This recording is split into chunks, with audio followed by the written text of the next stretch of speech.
Bakın şuna köşe. Kusurun değil ama polvan taşladı. Kurşun değil dostumuzdu cadıları. Kurşuncuğun hududumuzu. Hayat sınavla adı bilen taşladı. Araları kullanmışsın. Amatlarını belirtmeli.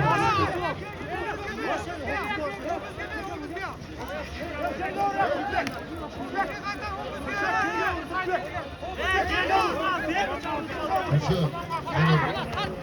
Kulakta yapışıp gelmen, üçlük koydu. Ha? Yaşlı taşları yaparattı.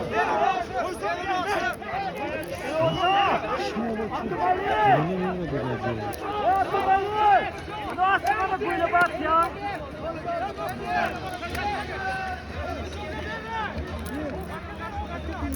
Bak abi. Şuna böyle bak ya.